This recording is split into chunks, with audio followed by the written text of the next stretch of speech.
So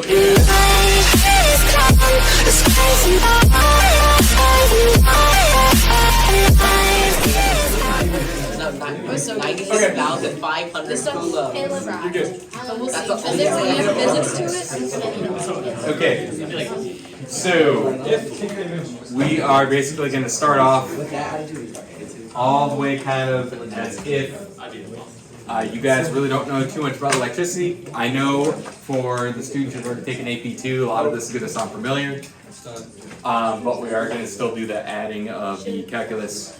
But right now, this is going to look pretty familiar if you took any kind of electronics class. Should look familiar. So, electric charge. So charge is a fundamental property of matter. So it's like mass. Charge is measured in what we call coulombs, and so it is a capital C. This is what the units are.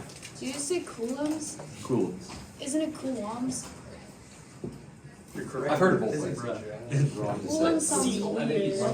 You sound weird. Here, yeah, I'm used to it. I hate that. I think it's. So, charge is measured in coulombs. Now, 1 coulomb is actually a lot of charge. So typically we deal with microcoulombs. So you will see it like this. So this fancy U here with a C next to it, so microcoulombs. So it's basically 1/1,000,000th of a coulomb.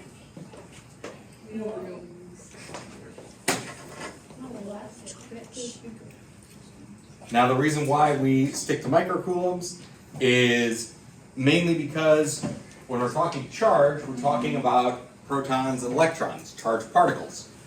So the smallest amount of charge a particle can possess is what we call the elementary charge. And this is equal to 1.6 times 10 to the negative 19 coulombs. So this is the smallest amount of charge possible.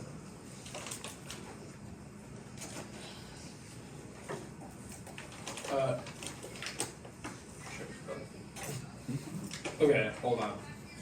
Is that on our formula sheet? No. The elementary charge? Yeah. Okay. Then I won't write it down. Why is it the smallest amount of charge?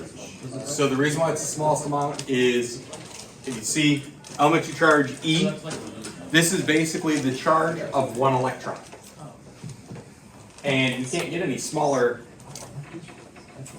Really, we can't get any smaller. There are some things out there, but not much smaller than just electrons. So we can only have a single electron. We can't have half of an electron.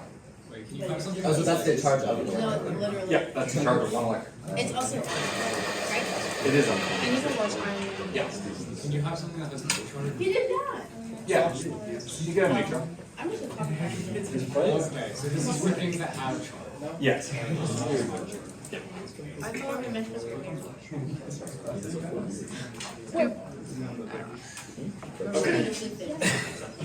Do protons have a charge?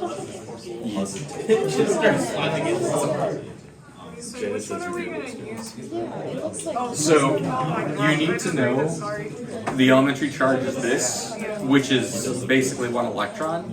But then when we start talking about some of our equations, you're going to see the charge that they give you is going to be usually in microcoulombs. So, are there going to be problems where it's just like, kind of like some problems talk about stuff in centimeters and then you have to convert it to meters? You're going to have to do that with this approach? Sometimes, basically just knowing that micro is 1 times 10 to the 9, or negative 9, or negative 6, or say micro 6. How come Micro 6. I'm like Jerome. How come you would call something a Coulomb, like even something the non-specified? What does that mean? But in like atoms or Guys, hold on. second. How come you call something meter because it's what you're going to typically deal with, and there's variations of it, like centimeters per meter. You don't use that as often. How come you would call something in this case just Coulomb, but then later on? Things that go on. Dude, explain 4 times.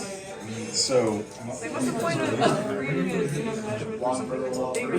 What, Steven, where's the So we could have. Where's the self-destruct on you? So it's going to get into later on when we start talking about electric current. There's And then we nothing have you where can we say start that I with haven't said. Coulombs Say per something in second. front of the mirror. And we have to have it in Coulomb. So you can have thousands of electrons going through a certain point, which is going to be enough for like at least 1 How big is your sink though? And then the next slide is Standing up. Yeah, we're going to get into like very, Well, I very small mean, particles, so we got these very, very If tiny you're like, ones. Yeah, he's definitely watching. He doesn't. I was like, wait, how big is this? You can't This even. thing is like the width. It's the length of your body. It's the width of He's like, that desk. It's the width. The current coming out of your battery right now. No, the width, like, it's this long. That's why. then you're just leaning. how big is your counter that's not like? Okay, I would say this is about guys, From you to the mirror. keep it down, come on. Okay, from me to the mirror. now, types of charge. So, with mass, everything basically has mass, we know that. Now, with charge, we have positive and negative charges. Remember, which you probably learned this before, positive charge is for protons, negative charge is for electrons. Hopefully that's not new to you. Hopefully. What if it is? Get out. Mr. Satchow, I had you for chemistry. I think you better I be real think disappointed. it's a you problem.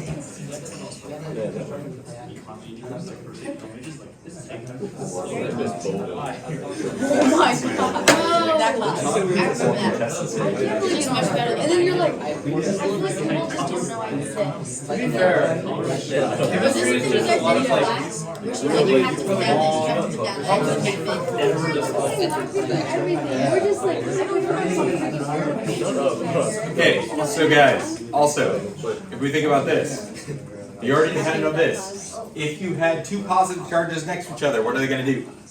Repel. What about two negatives? Repel. What about a positive and negative? They're going to attract. So that actually has a name. We call it the law of charges. So like charges repel, opposite charges attract. So we do need to know that, even though hopefully you already know It's that. like a battery thing. Guys, real world application. Wait, This is that jump. Oh yes. no, you go first. I was just gonna say something really off topic. Okay. So if the elementary charge is positive and it's the charge of an electron, is it like the magnitude? So yes, the elementary charge would be like the magnitude. Like Ken?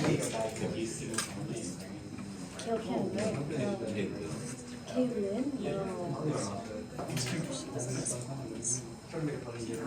How do you not remember? Okay, so it was, I think, yeah, Kai was there, and was there. So with the law of charges, if we have two like charges and they repel, you can add that on. If they repel, like two positive charges, they repel. What's making them repel?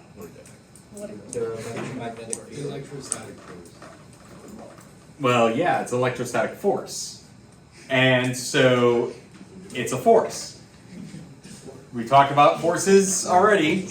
And so we can actually calculate how strong that force is. And so to do that, we use what is called Coulomb's law. That's really funny.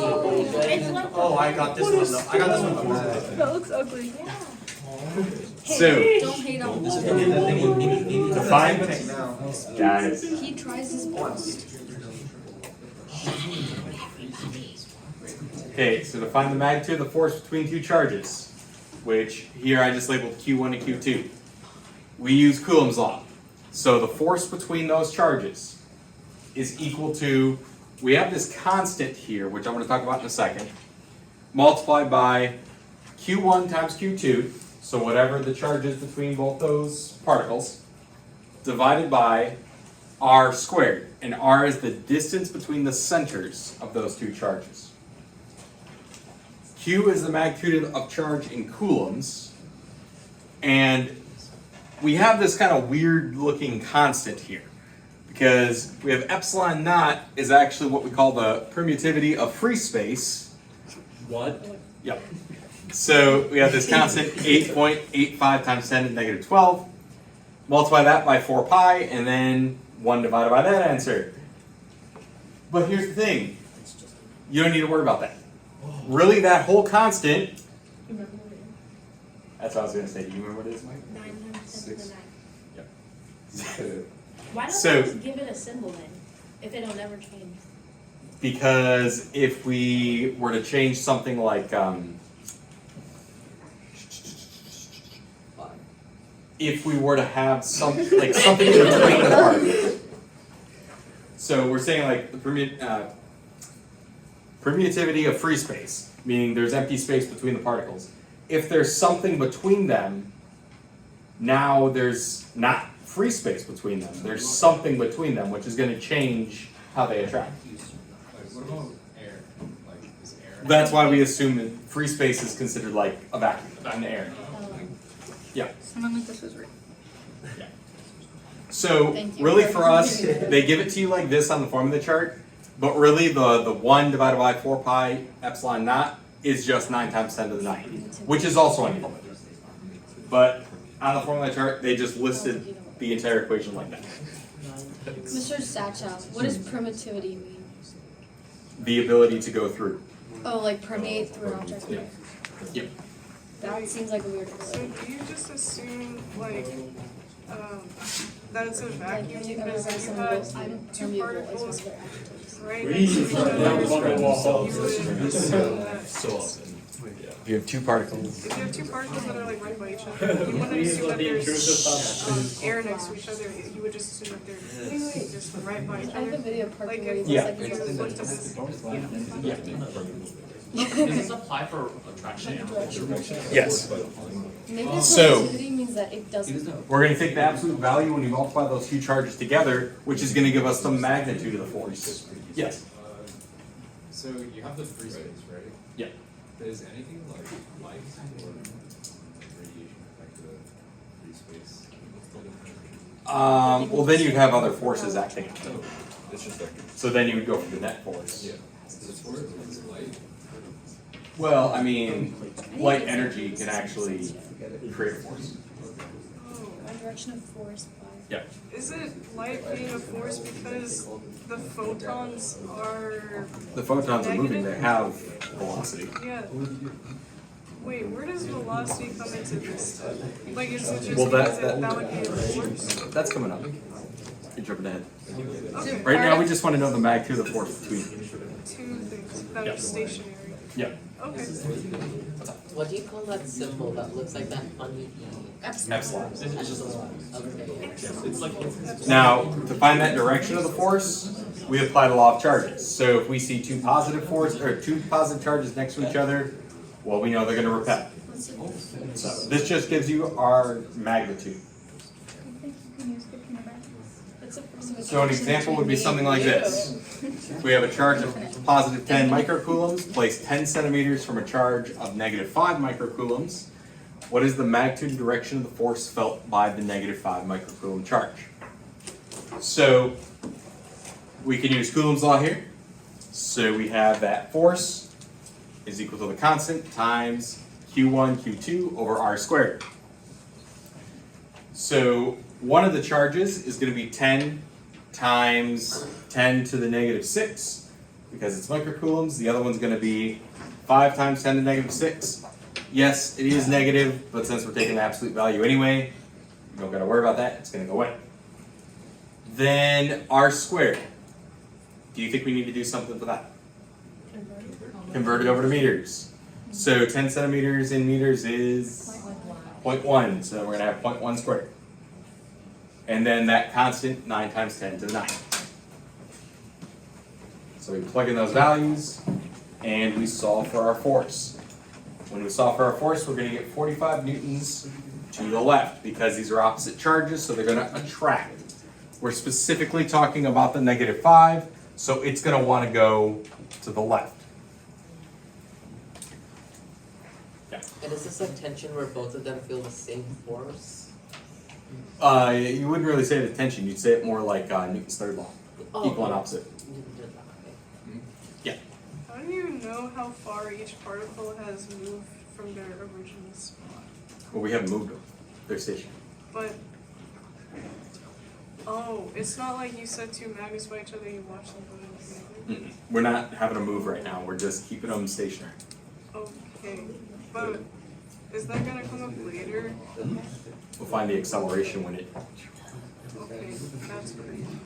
So like, if it was asking for the magnitude and direction of the 10 charge, Yep. would it be 45 to the right? Yep. Equal and opposite. Okay, and it's because it's micro that it's -6, right? Yep. Times 10 is a -6. Sounds. This isn't too. How many more slides are left? You don't have to. Okay, so here's a harder example. No. Wow, he anticipated us saying, oh, this isn't too bad. Where? Oh, it's like torque. It's not torque. I had to do Where it. could a third Anyway, so here we have a charge of positive 10 microcoulombs placed 3 meters from a charge of negative 5 microcoulombs, that's shown below. Where could a third particle with a charge of negative 2 microcoulombs be placed so that it experiences a net force of 0? Definitely 5. Okay. I'm very. Don't think. It's just this. That makes sense, actually. I feel like that's the answer. It's either 4 or 5. Okay, so the idea here is we're going to place this negative 2 charge somewhere on this number line. Well, if we place it over here, we're specifically saying where could it be placed so that it experiences a force of 0. So if we place the negative 2 here, it's going to repel this negative 5, so it's going to want to go this way. And then we have the positive 10 here, so it's going to want to go that way. So over here, that could make sense. In the middle, well, the negatives are going to repel, so it'll go this way, and then it's also attracted to the positive 10, so net force would be that way. So could it be in the middle? No. Let's look over here. It would attract the positive 10, and it would repel the negative 5. So it would have an attraction this way, repulsion this way. Could it be on this side? Yes. So it could either be on this side or this side. Could it be on top of one of the others? No, because we're talking about, like, well, I guess you could, but when you get really close to charges, think of like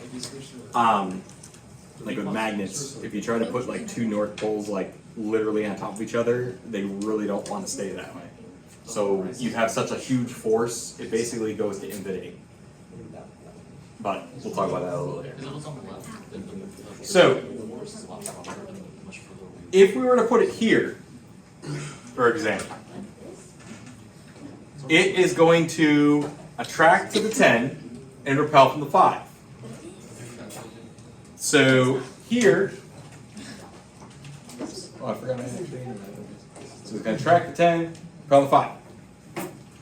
Okay, so like I said, that's a possibility. But here's the problem. Are those going to be equal? No. Because this 10 is so much stronger and it's a lot closer. So this force is going to be a lot larger than this force would be. So it can't be over there. In the middle, I kind of already said it, but from the 10 we'd go that way, from the 5 we'd go that way, so it can't be that one either. And so if we check over here, we have, or don't go. So we have that attraction force, then we have that repulsion force, so it could be here. And so we could use Coulomb's law to actually figure out if the net force would be 0 here. Now, one thing we could do is we want to know, when we use Coulomb's law, how far away each of the charges are from the charge we're talking about. So the 10 microcoulomb is how far away from the negative 2? 6. And the negative 5 microcoulomb is how far away? 3.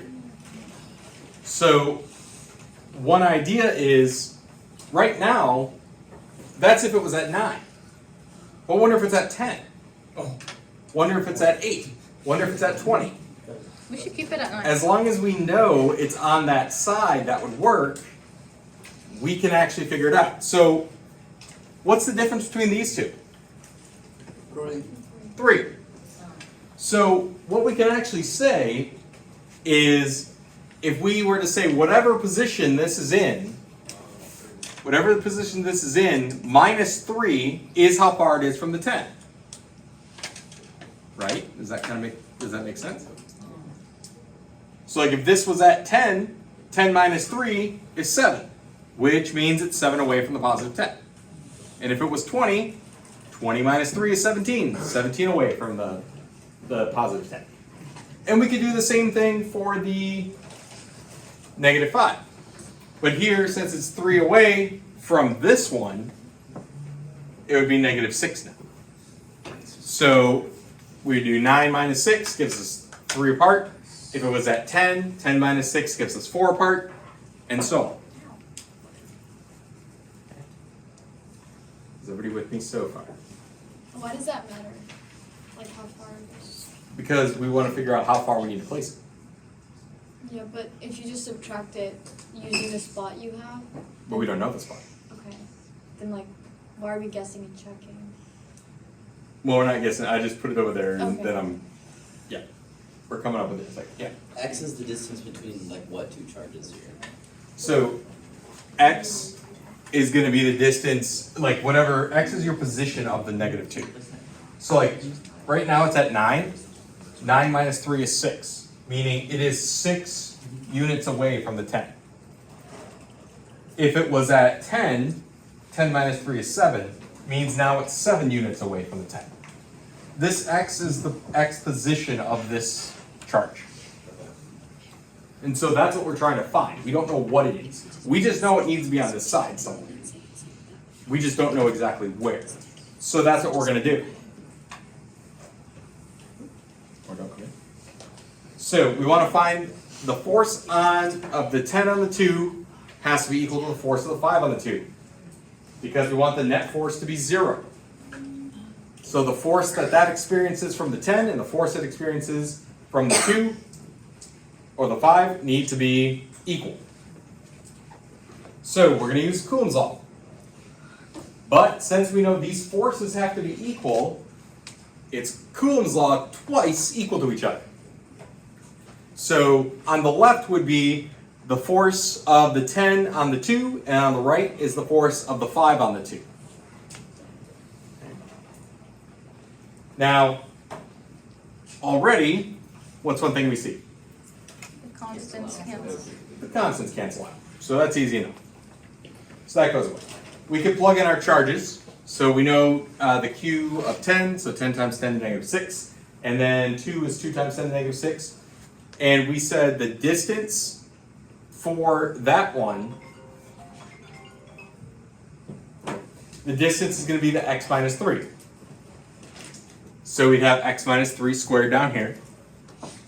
Here we have the 5 charge, we have the 2 charge, and then that is x minus 6 here.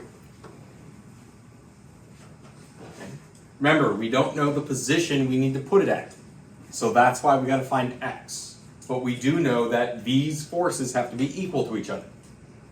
Is it 2 or negative 2 times 10 to the negative 2? Since we take the absolute value, it doesn't matter.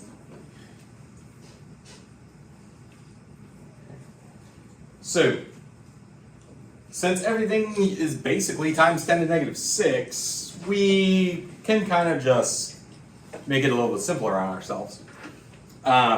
Since we know they're going to be equal, so we end up with something like this. Do a little bit of simplification. So we get 10 times 2 divided by x minus 3 times square root of that, or the squared that, equals 5 times 2 divided by x minus 6 squared. And then we can do some cross multiplying. We cross multiply, we get this. So 20 times x minus 6 squared equals 10 times x minus 3 squared, which is just going to be 2. Divide both sides by 10, easy enough. Now, this problem really kind of tests your algebra skills. 3, 1. 1, 3, 1. Many 3, 1. I'm really sick of foil, to be honest. Uninspired many 3. Well, X equals. if we have, Oh. yeah, so we have x minus 6 in parentheses squared. Which, what do you think we're going to have to do with that? Expand. Well, multiply the two parentheses together and expand it. And if we expand it, so x squared minus 12x plus 36 on the left side. What about the right side? X squared minus 6x plus 9. Now we still got that 2 out there. So we can multiply everything by 2. On that side at least. And let's start combining like terms. Combine like terms, we get this.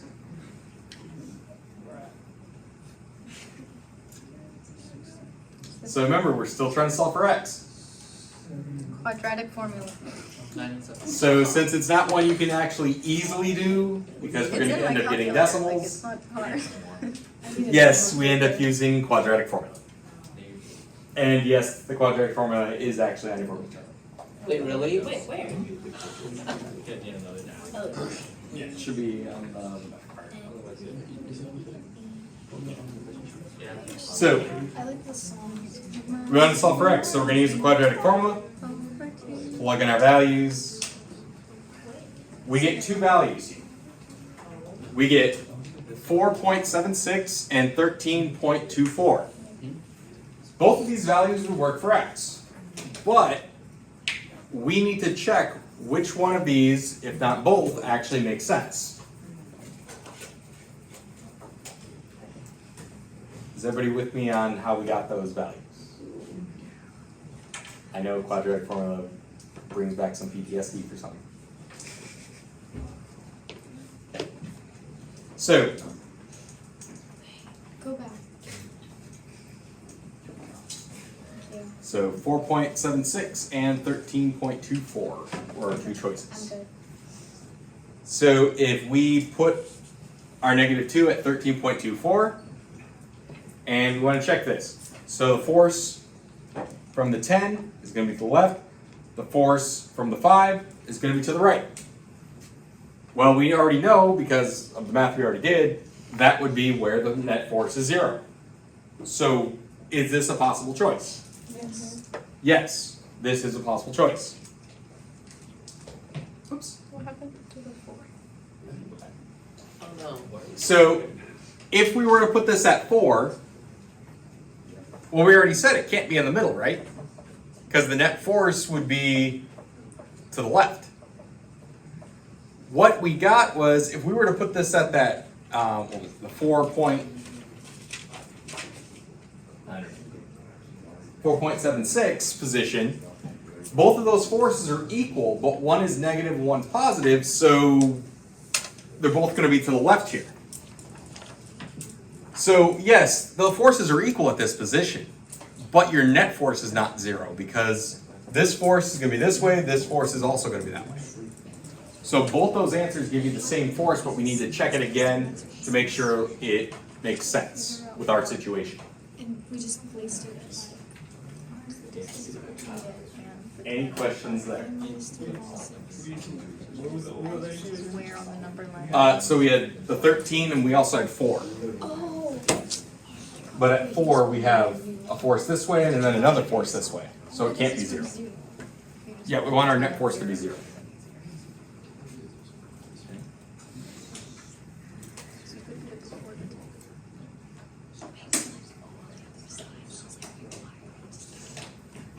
Any questions, guys? Yeah. Why are the arrows in that direction? Like the F10, F2, wouldn't it be why isn't it the other way? Isn't the +10 pushing on to the negative the other way? Yeah, I mean the force of 10 on 2 Oh, and the it's force of 5 on oh. 2. Yeah. Oh, never mind. I like it. I can keep like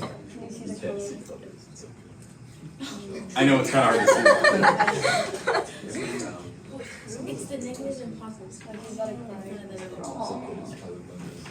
Okay, guys. So that's where I'm going to leave for today. I do have a practice in your OneNote. Tomorrow we are going to talk about Coulomb's law a little bit more, and we'll go with. This is what we'll start with tomorrow. An even more harder example. I don't like this. I'm okay with this. Is that a triangle? Yep. Now we're in 2 dimensions. That's why you said it's a triangle. Matrices.